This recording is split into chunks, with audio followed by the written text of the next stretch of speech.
Morning, everybody. I'm Joe Martin, part of the Crop Health and IPM team at AHDB. Welcome to the webinar today, which is horticulture focused growing crop protection products. I hope you can all see my screen and it's in presentation mode. Please shout if it isn't. We'll just give another couple of minutes to let anybody else join that wants to.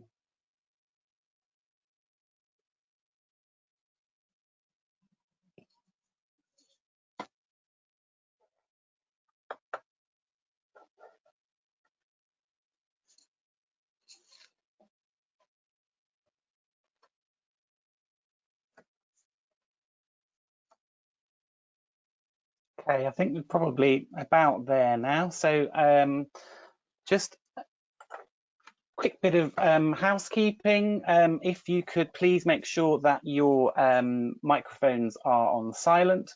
If you have any questions, then please type the questions into the function on the in the chat function, and we'll try and answer all the questions, any questions that we have at the end of the presentation. There are basis and Neuroso forms which you can find in the handout box, and also we've got a handout with the slides on as well, so if you want those for reference afterwards. This webinar is being recorded and it will be available early later on in the week on the events page. So if you want to delve back in, or if you've got any other points that you want to see, you'll be able to go back in and see it. And that just outlines that one there for you as well. So today there's the three of us speaking, so myself, Joe Martin, and my colleague, so Adam Doxford and Joe McTigue, who hopefully you can still see, and we are each sort of talking for about 15 minutes each, and then we'll have questions at the end. Quite a broad subject, but we wanted to really let you know who we are, what we do, some of the processes and requirements that we have in terms of applications for EAMUs and for emergency applications. An idea from Adam, as obviously has a lot of experience coming from CRD, and what happens once that application goes in, and some of the challenges that we face and have to get over when we're putting applications through the system for products to be approved for minor uses. And then we'll move on to Joe McTigue, who will look at the risk registers, where we track actives and we track issues from our growers, and also some of the challenges and changes that we're seeing in terms of Brexit as well. So I hope that gives you a bit of a flavour on what we want to go through today. And like I say, any questions you have as you go on, please bung them in the chat or in the questions function. And we'll get to them at the end of the three presenters. So yeah, so starting off with me. So I've got a few slides in terms of who we are and sort of the EAMUs and the EAMU process that we go in, a little bit about emergency authorizations, and then also information in terms of what else we do in terms of our engagement with different stakeholders and how we link with some of the research in KE, AHDB and elsewhere. So this is the minor use team. So we are part of the Crop Health and IPM. I'm the team manager, and I also have specific crop responsibilities for brassicas, root crops, alliums, salads, a whole range there that you will see. We also get quite a lot of interest now coming in for emergency authorizations, as you will have seen, for potatoes, and also interest from cereals and oilseed sectors. I also look after the Scepter Plus programme, where we look at testing products for efficacy and crop selectivity within horticulture. My other colleagues, so Joe McTigue looks after our ornamentals. She also looks after the protected edibles and mushrooms, and has the overall responsibility for updating and maintaining our risk register, which she'll go into more information later. She also has some technical skills in terms of operator exposure and some of the work that we have to do when we're putting in applications where we need to look at that type of activity. Adam Doxford, like I said, he comes from CRD, so he has quite a wealth of experience in terms of what happens behind the scenes there, so you'll hear more from him on that. And he also has specific crop responsibilities for soft fruit and tree fruit, as well as asparagus, sweet corn and legumes. So that's who you know where, if you've got questions on particular crops, where to come to and hopefully find the right person at AHDB for that work. In terms of EAMUs, so and the amount of EAMUs that we try and secure, so of all of the EAMU applications that are put into CRD, at AHDB it's around about 70%, and that has been around about 560 across at least 200 crops since 2013. So quite a wealth of work that goes on each year to try and ensure that we have products available for growers to maintain pest disease and weed control. This is just some of the investment that we've had. 2019 there isn't the full year. We're still pulling those figures together, but we will update that. As you can see, we do get contribution from the crop protection industry, and that is for the actual application, and also where we need to generate residue data, they also contribute to that wherever possibly they can. So it's very much a joint effort, and you'll see later some of the stakeholders that we engage with. In terms of minor use and minor use authorisations in the UK, so this was a system that was introduced many years ago. I'm sure some of you will have remember it as the solar approval system. Now obviously called the extension of authorisation for minor use. And for us to be able to move forward with an EAMU, we must have the product must be authorised on a UK crop. And if it's an edible crop, then we must have supporting residue data to demonstrate consumer safety. This is often provided by the manufacturers if they have generated that data elsewhere, or we work with those, a range of number of contractors to generate that data for us. We don't need to supply crop safety or crop selectivity data, and we don't need to supply efficacy data for those applications. And that's where we use the Sector Plus programme to get an idea first whether or not that product is going to be suitable within that area, and for us then to move forward with the sort of EAMU application and generation of residue data. When an approval comes through, as you'll see there in red, all use is at risk of the user, and there is no manufacturer liability. The other area that we work on, and we're seeing that certainly this year has been quite an increasing request, have been emergency authorisations, where it's seen as the last possible chance or as a real issue in terms of growers maintaining control because maybe they have no other actives available. We are seeing that emergency authorisations are much stricter, and they have a full evaluation of environmental and human health risks. These get considered by HSE, so CRD. It then goes to the expert committee for pesticides, and it then has to go through DEFRA and to ministers in the devolved government. So it's quite a lengthy process. And often there is additional restrictions that come out afterwards, and we have to provide additional information in terms of monitoring and stewardship as well. So these are really only meant to be reserved for true emergencies. And we are finding that the appetite by the regulators to accept applications has been reduced.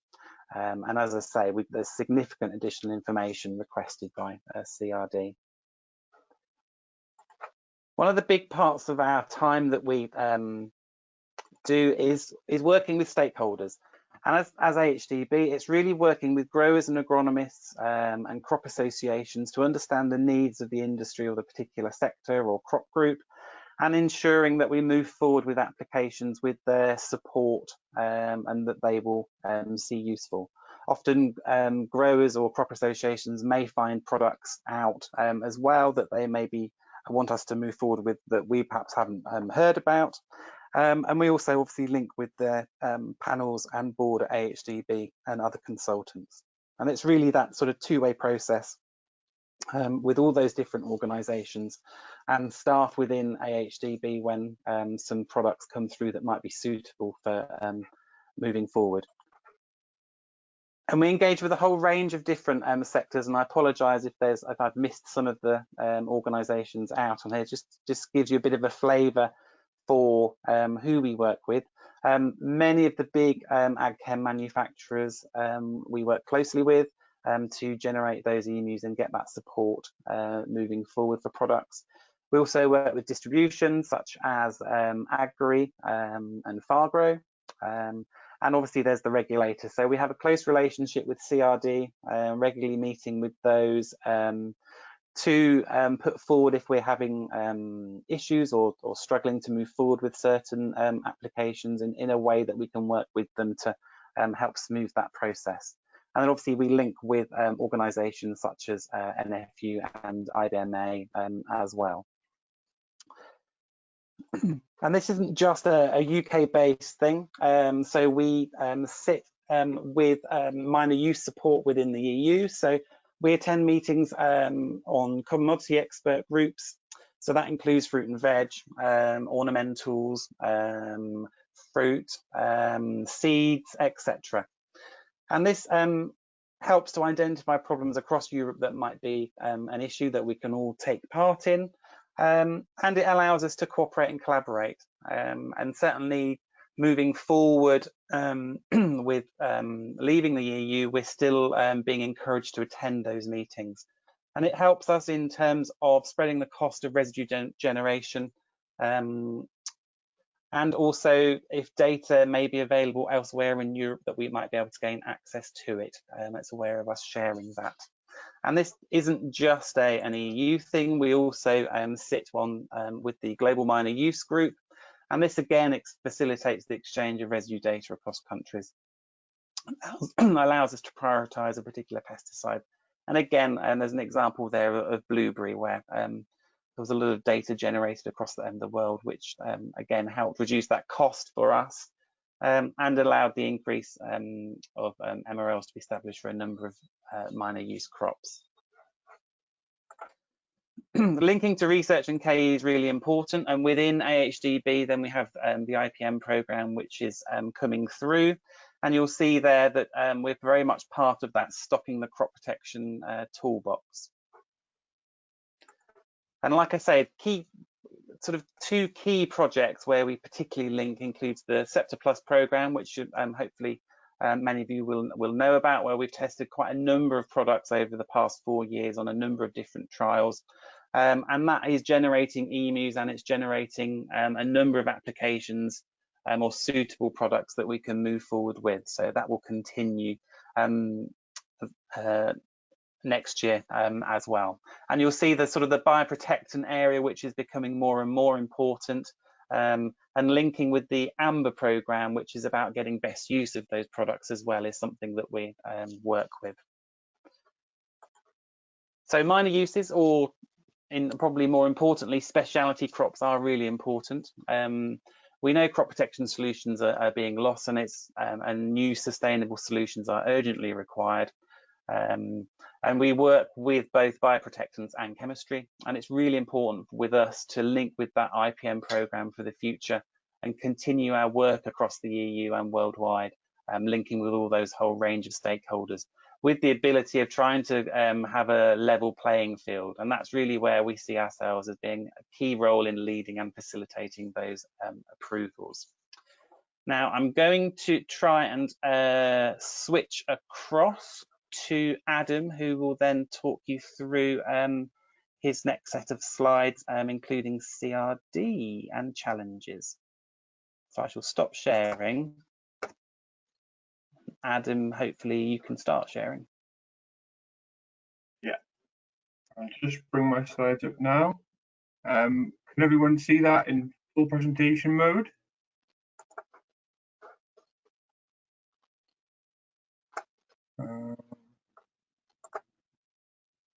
I'll go on the assumption that I am in presentation mode. So yeah, good morning everybody. I'm Adam Doxford. Joe introduced me earlier, so you all know my crop groups now. I work in the crop protection team with Joe and Joanna, and I'm formerly of CRD, so I have a lot of regulatory experience, and my knowledge of the inner workings of CRD has become very handy. So I'm going to cover four main topics in this presentation. The first one is the procedure for evaluation of EAMUs by CRD. The second one is risk assessment, and what is considered by CRD. What is a risk envelope, and the criteria for authorisation based on this risk assessment. Sorry, Adam, we can't see your slides. Oh, let me just swap. Is that better? No. I don't think you're sharing, Adam. Oh, okay. Sorry about that. I'll just go back.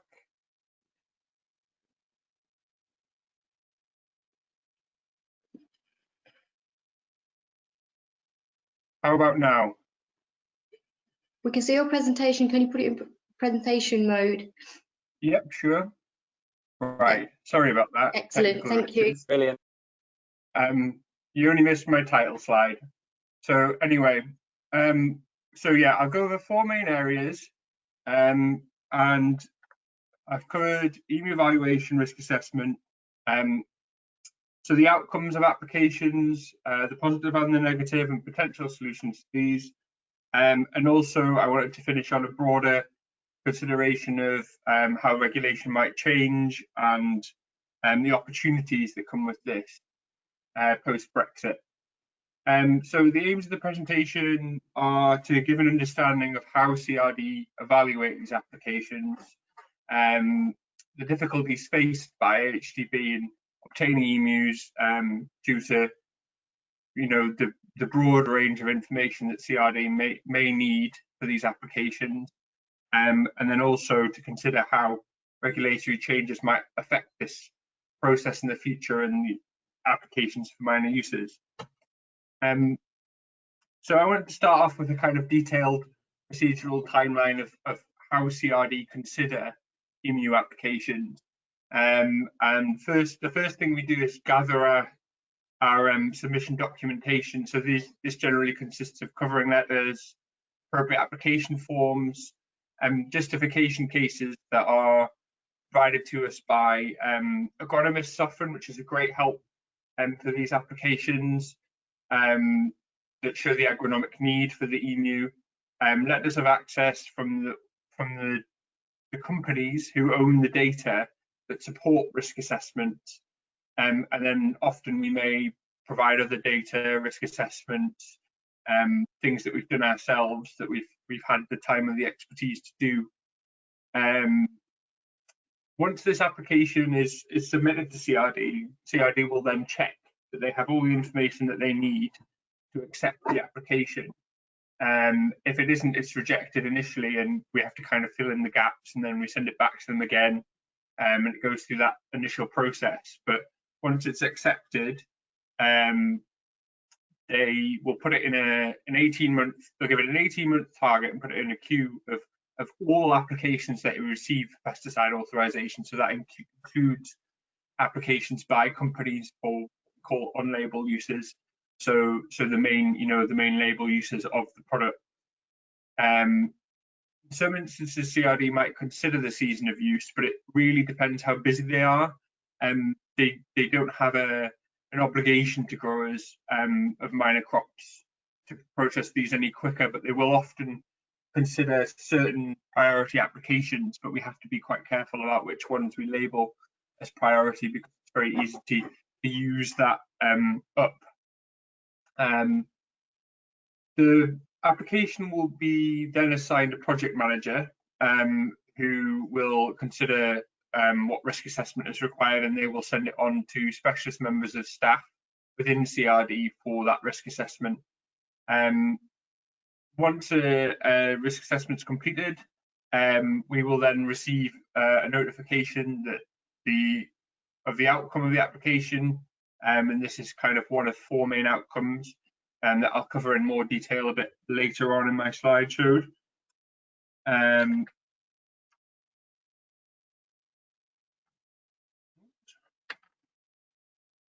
So I wanted to give a bit more detail about what exactly is risk assessment, you know, kind of what areas the CRD cover and why. So I'll go over this from left to right, clockwise, just to show, you know, which areas are considered. So the first 2 areas aren't considered for EAMUs, but these are considered when a pesticide is first registered.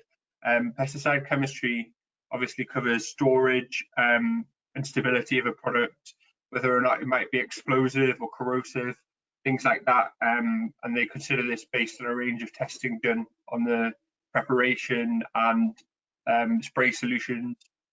The second one is toxicology, and this obviously will consider how carcinogenic or mutagenic a substance may be, whether it has endocrine disrupting effects, things like this, and they'll consider that and rate it in line with classification and labelling regulation based on a range of often animal testing studies, but more so they use kind of in silico and in vitro methods to consider this.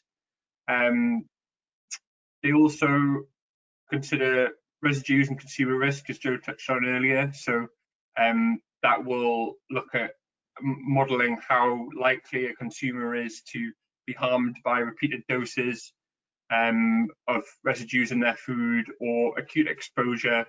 And they will also contribute to MRL monitoring by setting MRLs based on the amount of residues they expect to be in any treated commodity. So the commodity being the crop, obviously, that is grown. Operator and worker exposure considers all the risks of all aspects of farm work surrounding pesticides. So spray operators, workers handling and inspecting the crop, but they will also consider the exposure to bystanders who happen to be around the fields or in the fields, whether they should or shouldn't be.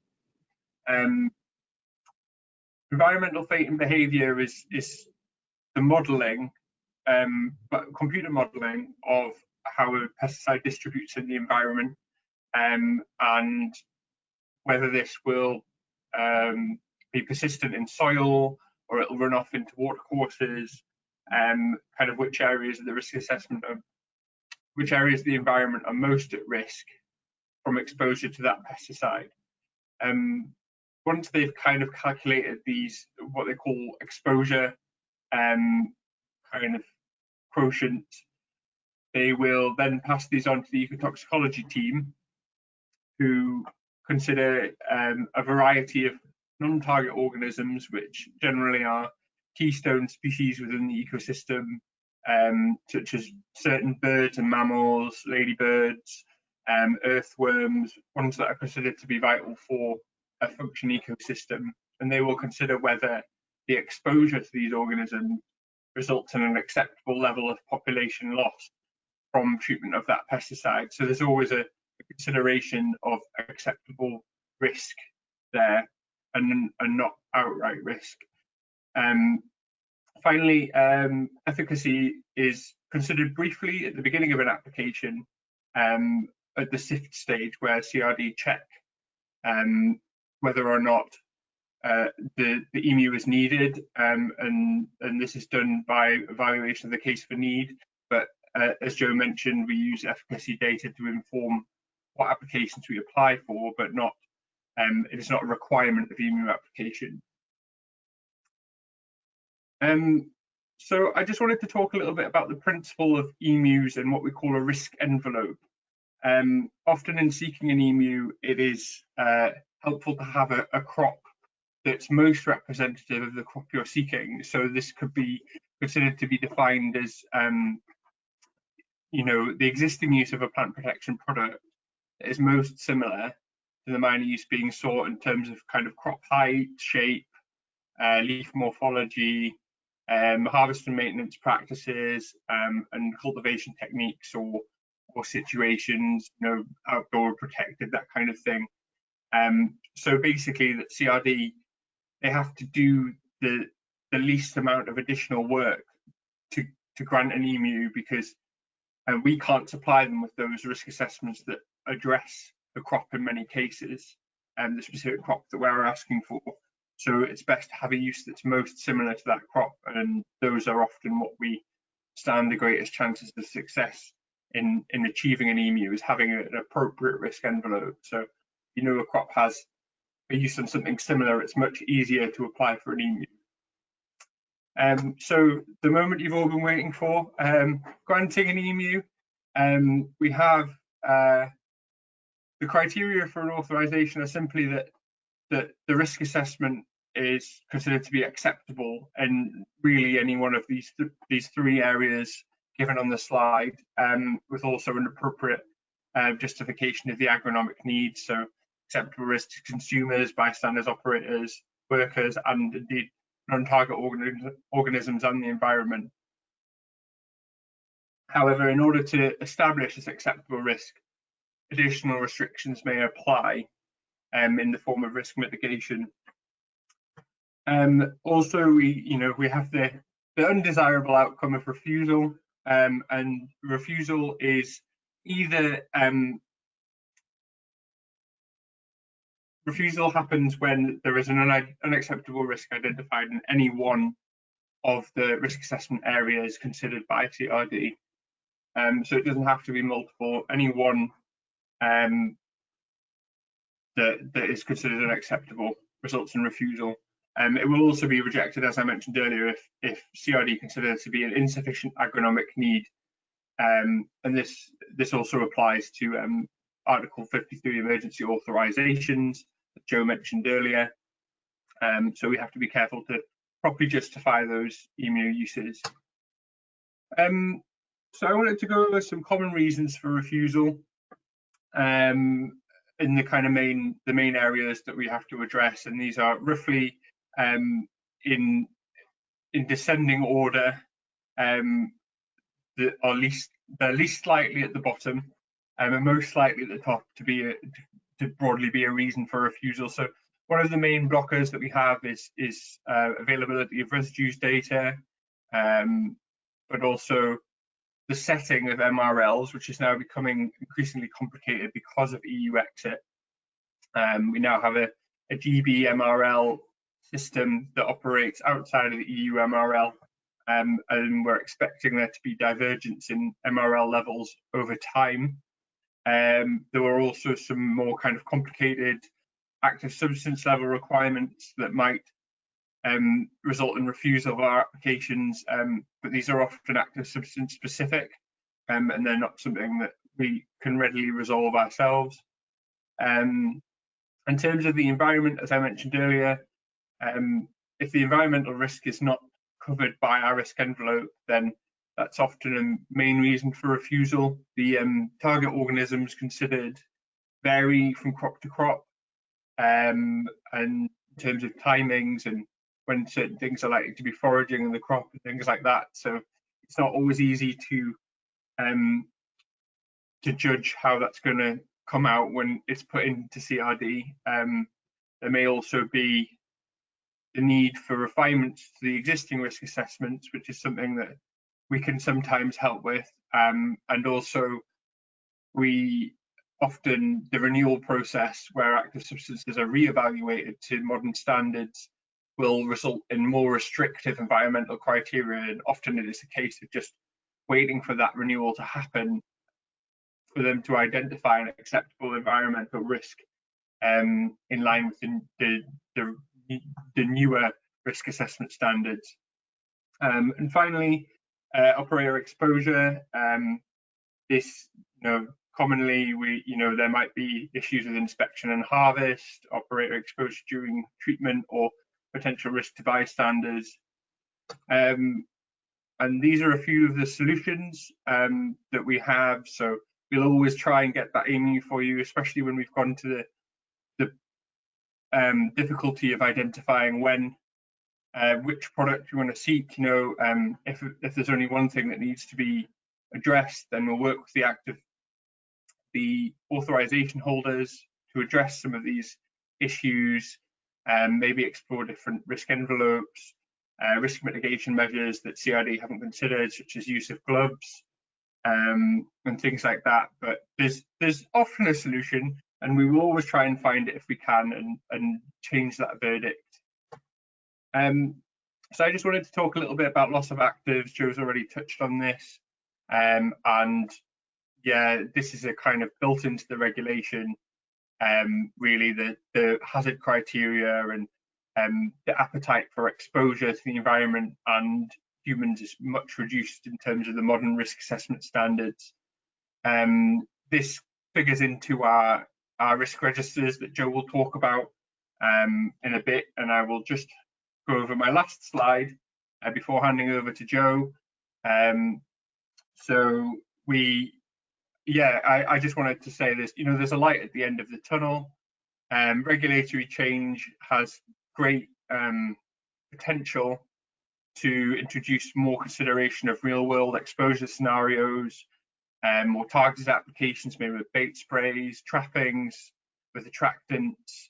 And there, as Joe mentioned, there are also opportunities for incentives in terms of low risk substances, bioprotectants or biopesticides, and also a toolbox approach that's in development to allow growers a spectrum of different types of management, risk mitigation, and give a kind of broader use of those in terms of mitigating against pesticide exposure.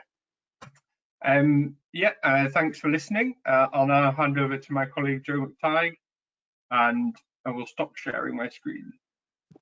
Thanks, Adam.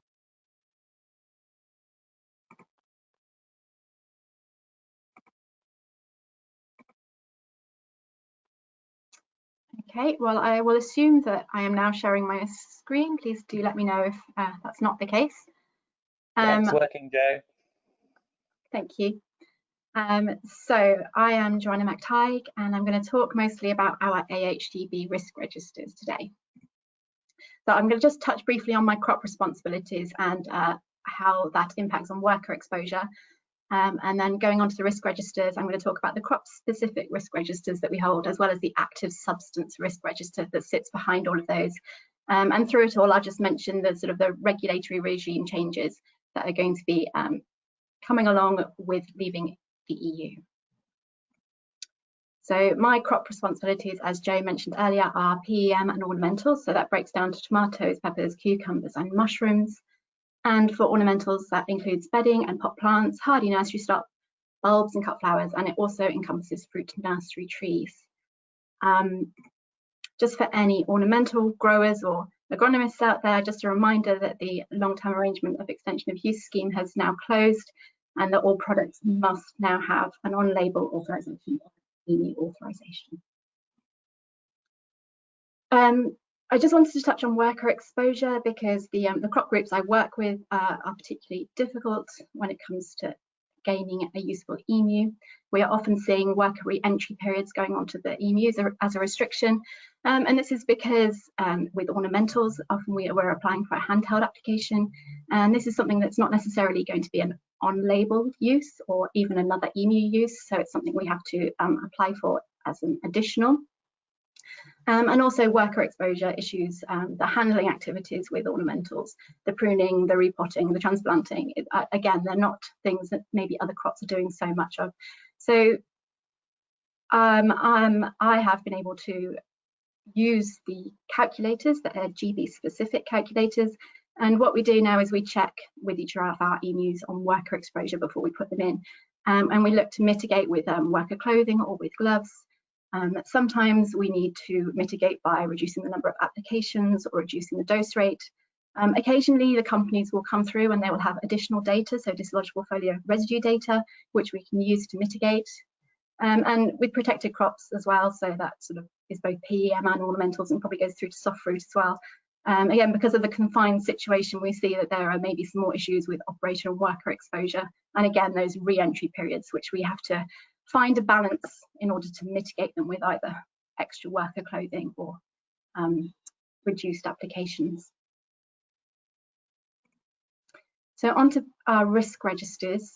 Now the AHDB hold a crop-specific risk register for all of the grower groups that we meet with, plus some additional registers for some of the ornamental groups. We've also got a register in development for potatoes. And the grower groups who we meet with at least biannually feed into these. Agronomists feed into them. We also have the AHDB panels who review them, but they are actually open for any of the growers to view and comment on. So within our each specific crop-specific risk register, we have a list of all the relevant pest, weeds, and diseases for that crop, and each of these targets is assigned a risk score. So at the bottom here, we've got a line from one of the tomato risk registers. So this is the disease we're looking at here is Pythium, and we have a risk score associated with Pythium. So this is based on the likelihood of presence of the crop, presence of the pest, combined with the loss of crop if that pest is present. And you can see that we've got two scores here, 6 and 15. So we look at what the risk is with current mitigation options, so with the current plant protection products in place, and what the risk would be if we lost those plant protection products. And so, as I say, we review these scores a couple of times each year. And we might see a change to those scores depending on whether there's been loss of active substances, potentially we've had products withdrawn, we may see an increase in resistance, or we may be seeing changes in the pest or the disease or weed population. And at these reviews, we can also add in new pests if we're seeing increases in populations, which makes them relevant pests to that crop. So these risk registers and these scores really help with prioritising our AHDB research. So when we can see that a particular crop group is having a problem with a particular pest or disease or weed, we may go looking for new EAMUs. And to help us find EAMUs, we may conduct efficacy trials to find alternative products. And these have been done in the past, mainly through Scepter Plus, which Joe touched on earlier. We may also want to conduct some research into non-pesticide alternatives. So this helps us to reduce our pesticide use. Also, where pesticides aren't available, it might be that we need to turn to these. So in the past, we've looked at things like disinfectants, pheromones, and application technologies. We might also put some funding into monitoring populations. So this then enables us to target our control in a better way and in a way that is more useful.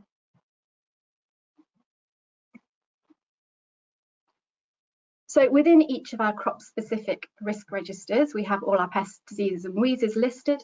And against each pest, disease, weed example, we will have the actives that are available to control that target.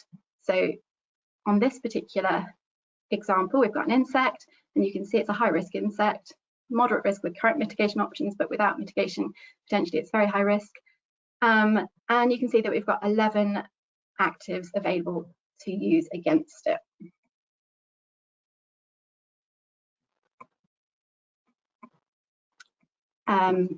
And you can see that each of those actives has a score. So behind these crop-specific risk registers, we have a big actives risk register. And within that active risk register, we have all of the actives available to the GB growers. And against each of them, we have a risk of loss assigned, 3 being the highest and 1 being the lowest. And you can see that we include conventional pesticides, so that's the P1 to 8, biopesticides 1 to 3, and then we'll also include macrobiologicals. So if there's nematodes or predatory insects available, we would include those too.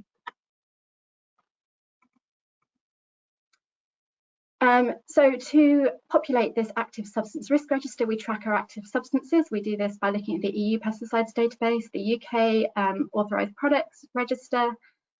We particularly look at the peer reviews coming out of the EFSA journal. These are the reviews that are released before a decision is made on whether to approve a product or not, approve an active or not. And we also look at the SCOPAF committee reports. Again, this is the SCOPAF committee is the EU level at where the decision is taken on whether to reapprove an active or not. We might also look at reports that are released. So a lot of the information we've got on whether something is a suspected endocrine disruptor comes from an impact assessment released in 2016. As Joe mentioned at the beginning, we also talk to outcome companies at least biannually, and we have industry contacts, and we talk to our EU colleagues as well. So the way we score risk of loss depends on what we're seeing within the actives risk register. So within the register, we have information on whether something has mammalian toxicity, whether it's a candidate for substitution, whether it's a likely or a suspected endocrine disruptor. And some of these will be immediately awarded a 3 if it has a classification 1A or a 1B toxicity, or a category 1 endocrine disruptor. We also see coming out of the peer reviews from Europe that sometimes there's a no safe use. This can simply mean that data needs to be generated and there's a gap in knowledge, but sometimes it can mean that there's a critical area of concern, and so what we award the risk of loss, it depends on the data that's within the peer review. In the case of glyphosate, we've also awarded a 3, and this is due to consumer concerns. So with Brexit, we have a new GB-specific pesticides approval register. So there's 443 actives on this, and the UK regulator CRD has awarded a 3-year extension to all active substances which are due to expire by the 31st of the 12th, 2023. I should point out that they have said that this isn't an automatic extension to all of our actives. They have reserved the right to look at those active substances sooner if another jurisdiction finds that there's a problem with human health or environmental risk. So it may be that we have some of our substances for longer, but not necessarily for the 3 years. As Adam mentioned earlier, we also have a new GB-specific MRL register. And as Adam also mentioned, there may be divergence from the EU and also from the Northern Ireland, which will continue to follow EU legislation. And this divergence may be in timing of active approvals or status of active approvals, but also may be within MRLs, and this will evolve over time. So in response to this new GB pesticides approval register and Brexit, we have created a new AHDB active substance risk register. This will include both GB and EU approval dates, so we can keep track of the status and of our actives. It already contains information on candidate for substitution and endocrine disruption and toxicity. We're going to add in extra detail on mode of action, resistance and IPM compatibility. And we're also going to be looking at our MRL column for each of the risk registers, so that we can sort of, again, keep track of any divergence between the GB and EU for MRLs. So if we just go back to our insect example, where we had the 11 active substances available for control. On the face of it, 11 active substances seems great. I just wanted to draw your attention to certain issues which a risk register is able to elucidate. So in this example, P2 has actually been withdrawn, so we don't actually have this active available any longer. And you'll see that we've also got a biopesticide crossed out within the risk register, so it's got a risk of loss of 1. This is authorised in the UK, but actually there is no product marketed in the UK, so this is not available to use. You can see that P7 is at high risk of loss, so within the peer review there are no safe uses, there's endocrine disruption concerns, and so this is one that we are concerned about losing, and the EU will be looking at it in 2021, and potentially GB will be looking at it as well prior to 2024. Of the remaining actives, you can see that P1 and P5 are the same mode of action, and they actually have resistance concerns, so these are pyrethroids. And also, these do not have great IPM compatibility, and if we look further at the risk register, P3 also doesn't have great IPM compatibility, so if a grower were looking to use an IPM program, then this might be a product or an active that they choose not to use. So from 11 actives, we've kind of come down to half of that number that are actually useful in practice, ongoingly useful. Okay. So what these risk registers do is just to enable us to visualize gaps in control. And they enable us to keep track of changes and provide tools and knowledge, and try and make sure that those gaps are filled. So just to conclude, that we are looking at considerable change in the pesticide regime. From now on in, we'll be having independent GB decisions and GB specific product authorisations. I think we'll see a continued loss of active substances as time goes on, and an increased use of biological products. And with that decrease of active substance availability, we may be seeing an increased resistance risk. As always, we're working hard to try and keep track of all these changes, but we would welcome thoughts on how to increase the visibility of our risk registers and broaden their use. So that's me for today. Thank you very much. And I'm going to hand back to Joe for any questions. Thanks, Joe. Excuse me. Thanks, Joe, and thanks, Adam. I'm just going to try and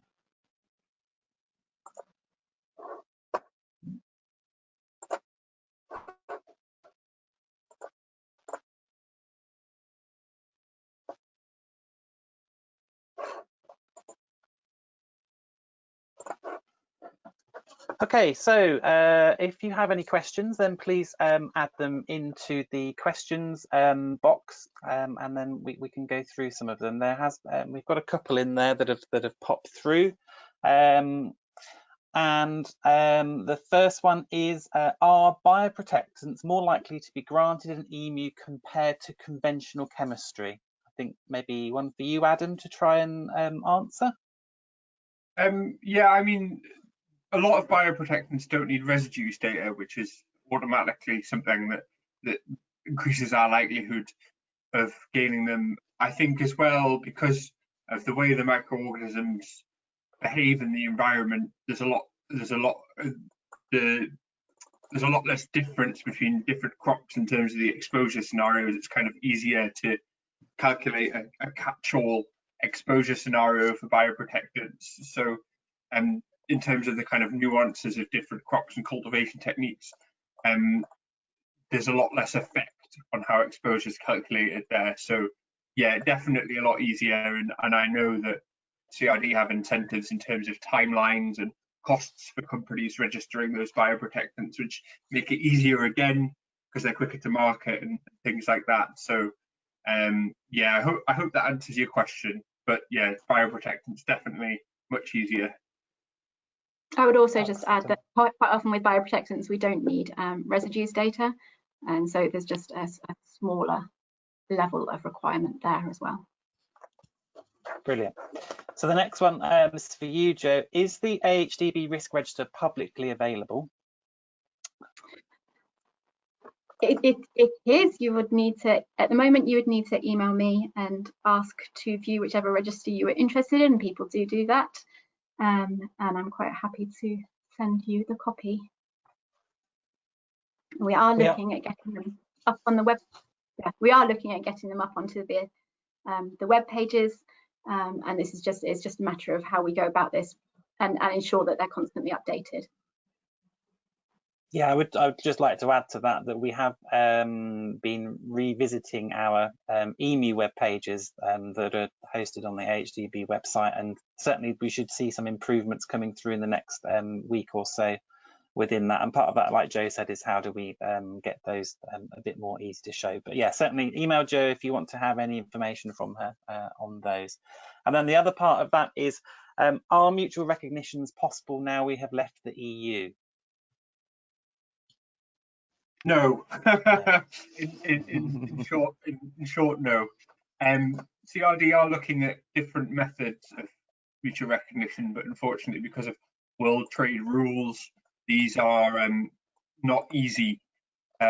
Mutual recognition exists as a legal entity, so now we exist outside the legal system of the EU. We can't then lift and shift that into national legislation because we are now functioning under different legislation. But in principle, we can use EU authorizations as risk envelopes. But it's a bit more complicated, and it's harder to get hold of their official documentation to then send to CRD. So in principle, it's possible, but not as it was. It's much more complicated now. I think we're also waiting to find out what the procedure will be for things such as basic substances going forward. We know CRD are working on that approach, so we're kind of a little bit of a wait and see game at the moment while we get through this period. Yeah, I think we are aware as well that CRD don't have the access to data that they used to either, so they don't have access to the EU database any longer. So any data surrounding those applications would need to come from patient holders rather than just being able to simply access it as they have in the past. Joe, could you let me know what's happening in terms of LTAUs and what AHDB are doing to progress that? Yeah, so obviously the closure of LTAU scheme was announced very late in the day, and we did petition CRD along with the NFU and the AIC to try and get an extension on those, or at least an extension of use for people who'd already bought their products. That hasn't been forthcoming. So what we have been doing is working with consultants, and as I say, the NFU, the AIC, some of the AgChem companies, and what we've done is come up with a list. So we've looked at all the LTA EU uses that haven't been turned into EAMUs, and which growers would still like to use. And we've focused on actives that are going to be lost at this stage. So we have this list that we're going to be working on. And if growers have other ideas about which products they'd like to see continue, then please get in touch. I think there is some information going out in Ornamentals Focus this month about the LTA EU scheme and which uses we're going to try and keep hold of by applying for EAMU. It should be said that all of those uses will have already been assessed by CRD, so we're going to have to talk quite closely with the authorisation holders to potentially change the use slightly, maybe reduce the number of applications or something like that, put some mitigations in to try and get an EAMU through where they wouldn't go through before. Thanks, Joe. Going back to mutual recognition, so question here, will mutual recognition for Northern Ireland still be possible?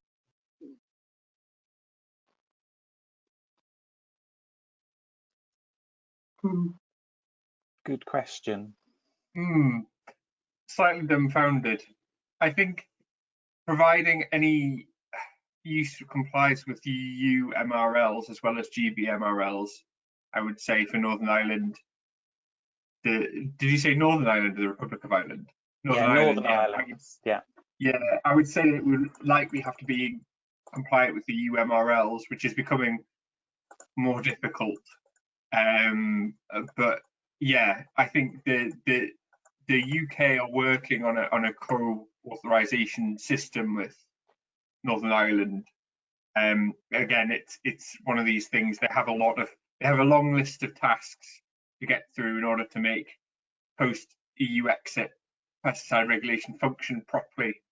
And I think this is one of the ones that they're still kind of hashing out what's going to happen. But yeah, I'm not entirely sure, but I would say that yeah, if it has an EU MRL, then it's likely that it will be mutually recognised in Northern Ireland. Great, thanks, Adam. And then the last one, in terms of recently in crop protection news, you put some information out about Mancozeb. Would you be able to give us a bit more of an update on that? Yeah, I can do that.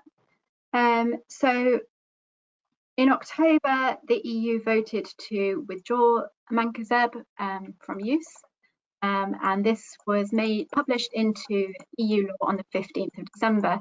However, the EU law didn't come into force until 20 days after this, so it didn't come into force until about the 4th of January. And so it wasn't translated into UK law. So the result is that we still have Mancozeb approved as an active substance, and it's automatically been given the 3-year extension date. CRD have already mentioned that this might be one of the ones they look at prior to that 3-year extension date. But we are aware that UPL is still supporting it, and they will be submitting a dossier to the UK regulator in order to ask for a renewal of approval from Lancaster. Brilliant, great. Well, I think that's it for questions, guys. So thank you very much. And just to, as a quick wrap up in terms of, so thanks very much, Joe and Adam, for putting together presentations and answering questions. Thanks very much, everyone, for listening. Please don't forget to submit the basis and Neroso points that was in the attachment. And if you've got any further questions, please come through to me or through to Joe and Adam. We'd be more than happy to answer anything. Recording, like we said, will be available next week. And look out for further webinars that are scheduled. So thanks very much for listening. Bye. Thank you. Thank you.